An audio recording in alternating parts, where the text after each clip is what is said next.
Hello everyone, welcome back to Stella lex wire law become simple. मैं नाज हूँ और video शुरू करने से पहले चलिए पिछले लेक्चर का क्विक रिवीजन कर लेते हैं। पिछले लेक्चर में हमने सेक्शन 46 से लेकर 58 जो है वो कंप्लीट किए थे। हमने performance of contracts, reciprocal promises and time of performance and dropping of frustration को एग्जाम्पल के साथ समझे थे। तो चलिए बिना टाइम वेस्ट करे आज का जो हमारा टॉपिक है सेक्शन 59 से लेकर 67 उसको डील करते हैं। सबसे पहले बात करते हैं सेक्शन 59 की। इसका बेयर एक्ट का डेफिनेशन जो है उसको इजी लैंग्वेज में समझते हैं। अगर एक डेटर पर एक ही क्रेडिटर का मल्टीप्लाई डेट्स है, ठीक है, और डेटर पेमेंट करते वक्त क्लियरली बता दे कि ये पेमेंट किस डेट के लिए है, तो क्रेडिटर को उस पेमेंट की उसी डेट के अगेंस्ट एडजस्ट करना होगा। तो चलिए इसको और भी इजी लैंग्वेज में समझते हैं। मान लीजिए ए ने बी से अलग अलग टाइम पर 3 लोन्स लिए। अब ये पेमेंट्स करते वक्त बोलता है ये 20,000 जनवरी वाला लोन के लिए। बी अपनी मर्जी से इस पेमेंट को किसी और लोन में एडजस्ट नहीं कर सकता। ये कहता है कि क्रेडिटर को डेटर की इंस्ट्रक्शन फॉलो करनी होगी। लेकिन अगर डेटर कुछ भी मेंशन ही ना करे तब क्या होगा? चलिए इसका आंसर हमें मिलता है सेक्शन 60 में। तो चलिए सेक्शन 60 को समझते हैं। अब बात करते हैं सेक्शन 60 की। सेक्शन 60 कहते हैं कि अगर डेटर पेमेंट करते वक्त ये नहीं बताता कि पेमेंट किस डेट के लिए है और सर्कमस्टेंसेस भी कुछ क्लियर नहीं हो रहा है, तो क्रेडिटर अपनी चॉइस से पेमेंट को किसी भी डेट, लॉफुल डेट के एडजस्ट कर सकता है। मान लीजिए ये जो है उसने बी बी ए जो है वो डेटर है, ठीक है, और बी जो है वो क्रेडिटर। ए ने बी से 3 वक्त पे लोन लिया था, ठीक है, लेकिन जब उसने पैसा पेमेंट किया तो वो बताया नहीं जे कौन सा डेट के लिए वो पैसा पेमेंट कर रहा है। तो अब जो क्रेडिटर है उसके पास चॉइस है, वो किसी भी जो डेट है उनमें से किसी में लॉफुल डेट के हिसाब से उसको एडजस्ट कर सकता है। तो उम्मीद करती हूँ सेक्शन 60 आपको समझ आ गया होगा। अब एक लास्ट सिचुएशन देखते हैं। न डेटर ने कुछ बताया और न क्रेडिटर ने पेमेंट एडजस्ट करा, तो तब क्या होगा? तो चलिए इसको समझते हैं सेक्शन 61 से। अब समझते हैं सेक्शन 61 को। सेक्शन 61 कहते हैं अगर ना डेटर ने पेमेंट का पर्पस बताता है और ना ही क्रेडिटर उसे किसी डेट में एडजस्ट करता है, तो लॉ खुद डिसाइड करता है कि पेमेंट कैसे एडजस्ट होगी। सबसे पहले पेमेंट जो है वो ओल्डेस्ट जो डेट है उसमें एडजस्ट होगी। अगर सब डेट सेम डेट में है तो पेमेंट प्रोपोर्शनली जो है डिवाइड होगी। अब इसको समझते हैं और भी इजी लैंग्वेज में। यहाँ नाइदर डेटर जो है वो डिसाइड करता है ना क्रेडिटर डिसाइड करता है। कौन डिसाइड करता है? डिसाइड करता है लॉ। लॉ डिसाइड करता है कि कहाँ जो पेमेंट है वो एडजस्ट होगी। चलिए इसको एग्जांपल के साथ समझते हैं।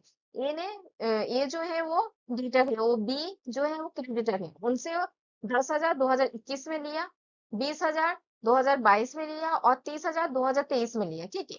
अब ए ने 10,000 दे देता है और उसने ए को, मतलब ए जो है वो बी को कुछ नहीं कहा था कि कौन सा डेट में वो एडजस्ट होगी, ना बी ने कुछ एडजस्ट किया। तो लॉ कहते हैं सबसे पहले जो है वो 2021 वाला जो डेट है वो क्लियर होगा।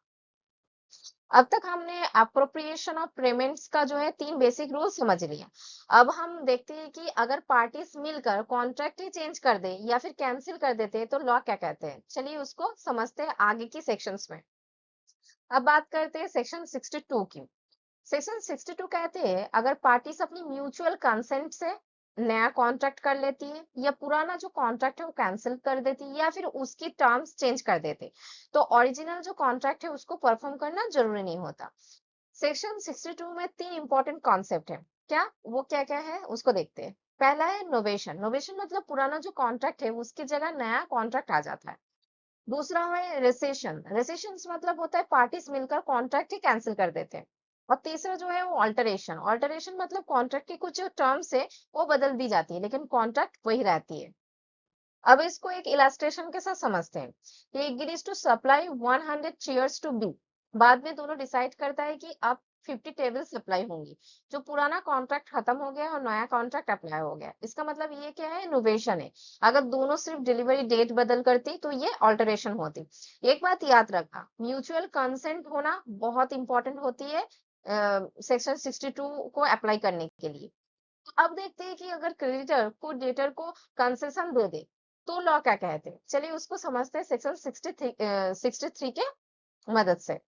अब बात करते हैं सेक्शन 63 की।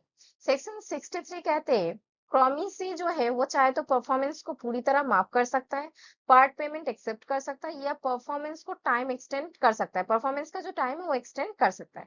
अगर इजी लैंग्वेज में कहा जाए, यानी जो क्रेडिटर है उसके पास चॉइस होती है, उसे हर सिचुएशन में फुल परफॉर्मेंस लेने की जरूरत नहीं होती। चलिए इसको इलस्ट्रेशन के साथ समझते हैं। ए को बी को 1 लाख देना था। बी कहता है मुझे 80,000 दे दो, 20,000 जो है माफ। अगर ये 80,000 जो है 80,000 जो है वो दे देता है और बी एक्सेप्ट कर लेता है, तो कॉन्ट्रैक्ट उस एक्सटेंट तक डिस्चार्ज हो जाती है। तो एक बात याद रखना, no fresh consideration is required under section 63। Exam में बहुत बार पूछा जाता है, तो आप इसको जरूर याद रखें। लेकिन अगर कॉन्ट्रैक्ट वॉइडेबल हो और उसे लीगली रिसेंट किया जाए, तो पार्टीज के राइट्स और ड्यूटीज क्या होंगी? इसका आंसर मिलता है सेक्शन 64 में। तो चलिए सेक्शन 64 को समझते हैं। अब समझते हैं सेक्शन 64 को। सेक्शन 64 कहते हैं जब जिस पार्टी के पास कॉन्ट्रैक्ट को रिसेंट करने का राइट है वो कॉन्ट्रैक्ट को रिसेंट कर देती है, तब दूसरी जो पार्टी है वो फ्यूचर परफॉर्मेंस से फ्री हो जाती है। और जिस पार्टी ने रिसेंट किया है, अगर उसने कॉन्ट्रैक्ट के अंदर कोई बेनिफिट लिया है तो उस बेनिफिट को भी रिटर्न करना होगा। यानी रिसेशन के बाद फ्यूचर ऑब्लिगेशन खत्म हो जाती है, लेकिन जो बेनिफिट मिल चुका है उसे वापस जो मतलब बेनिफिट्स मिल चुका है उसको वापस करना पड़ सकता है। चलिए इसको इलस्ट्रेशन के साथ समझते हैं। ये फ्रॉड करके बी से कॉन्ट्रैक्ट साइन करवा लेता है। बी को जब फ्रॉड का पता चलता है वो बाद में कॉन्ट्रैक्ट को रिसेंड कर देता है। लेकिन बी को अगर कॉन्ट्रैक्ट के अंदर कोई गुड्स मिल चुका है तो उन्हें उसको रिटर्न करना होगा। तो इसका ये मतलब है अगर बेनिफिट आपको रिसीव हो गया तो बेनिफिट जो आपने लिया था उसको रिस्टोर भी करना पड़ेगा। तो उम्मीद करती हूँ सेक्शन 64 आपको समझ आ गया होगा। तो चलिए सेक्शन 65 को समझते हैं। अब बात करते हैं सेक्शन 65 की। सेक्शन 65 कहते हैं जब कोई एग्रीमेंट वॉइड हो या कोई वैलिड कॉन्ट्रैक्ट बाद में वॉइड हो जाए और किसी पार्टी को उस एग्रीमेंट या कॉन्ट्रैक्ट के अंदर कोई बेनिफिट मिला हो, तो उस बेनिफिट को रिटर्न करना होगा या उसका कंपनसेशन देना होगा। तो चलिए इसको और सिंपल लैंग्वेज में समझते हैं। लॉ के प्रिंसिपल है कि कोई भी पर्सन बिना लीगल बेसिस के किसी और के एक्सपेंस पर बेनिफिट नहीं ले सकता। इसलिए अगर एग्रीमेंट या कॉन्ट्रैक्ट वैलिड नहीं रहता तो जो एडवांटेज मिला है उसे वापस करना होगा। चलिए इसको इलस्ट्रेशन के साथ समझता है। ए और बी के बीच में कॉन्ट्रैक्ट होता है। बी एडवांस में 50,000 दे देता है, बाद में कॉन्ट्रैक्ट लॉ के हिसाब से वॉइड हो जाता है। अब ए को 50,000 बी को रिटर्न करना होगा। तो जो एग्जाम पॉइंट ऑफ व्यू से याद रखना, बेनिफिट अगर रिसीव्ड हो गया है उसको रिस्टोर करना होगा। सेक्शन 65 जो है वो अप्लाइज होता है पार्टीज जब वो जो एडवांटेज है वो वॉइड एग्रीमेंट हो जाता है। मतलब कॉन्ट्रैक्ट अगर पहले तो वैलिड था, बाद में अगर वॉइड हो जाता है और फिर एडवांटेज जो मिला था उसको रिटर्न करना होगा। तो ये याद रखना। उम्मीद करती हूँ सेक्शन 65 आपको समझ आ गया होगा। तो चलिए सेक्शन 66 को समझते हैं। अब आते हैं सेक्शन 66 पर। सेक्शन 66 कहते हैं वॉइडेबल कॉन्ट्रैक्ट को रिसेंट करना या रिसेशन को रिवोक करने की कम्युनिकेशन भी वही रूल्स फॉलो करेगी जो प्रपोजल को कम्युनिकेशन या रिवोक करने के लिए सेक्शन 3, 4, 5 और सेक्शन 6 में दिए गया है। यानी रिसेशन की कम्युनिकेशन के लिए कोई अलग रूल नहीं है। जो कम्युनिकेशन के जनरल रूल्स है हमने चैप्टर में शुरू में पढ़े थे, वही यहाँ भी अप्लाई होगी। तो इसको इलस्ट्रेशन के साथ समझता है। ये फ्रॉड की वजह से कॉन्ट्रैक्ट रिसेंट करना चाहता है, वो बी को प्रॉपर नोटिस भेजता है। ये कम्युनिकेशन वैलिड होगी अगर लॉ के प्रिस्क्राइब रूल्स फॉलो किया गया है।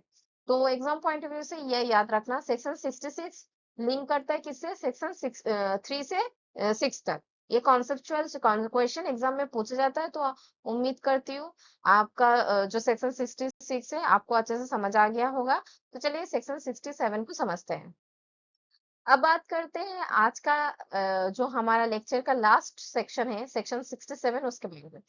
सेक्शन 67 कहते हैं अगर प्रॉमिसर को कॉन्ट्रैक्ट परफॉर्म करने के लिए रीजनेबल फैसिलिटीज या अपॉर्चुनिटीज नहीं प्रोवाइड करता तो प्रॉमिसर उस नॉन परफॉर्मेंस के लिए लायबल या रिस्पॉन्सिबल नहीं होगा। तो और भी सिंपल लैंग्वेज में अगर समझा जाए, अगर दूसरी पार्टी खुद परफॉर्मेंस का मौका ही नहीं देती तो बाद में वो ये नहीं कह सकता प्रॉमिसर को कि उसने ब्रीच किया है। तो इलस्ट्रेशन के साथ इसको समझते हैं। Agrees to paint 20 office. Painting शुरू करने के दिन 20 ऑफिस की कीज जो है वो ए को नहीं देता, तो ये काम नहीं कर पाता। इस सिचुएशन में ए ब्रीच के लिए लायबल नहीं होगा। तो उम्मीद करती हूँ आज का लास्ट का सेक्शन आपको समझ आ गया हो। हो गई। आज हमने सेक्शन 59 से लेकर 67 कंप्लीट कर लिया। अगर आपको ये लेक्चर हेल्पफुल लगा हो तो वीडियो को शेयर करें और लाइक करें, और कमेंट में अगर कोई भी आपको कंफ्यूजन है तो जरूर बताइए।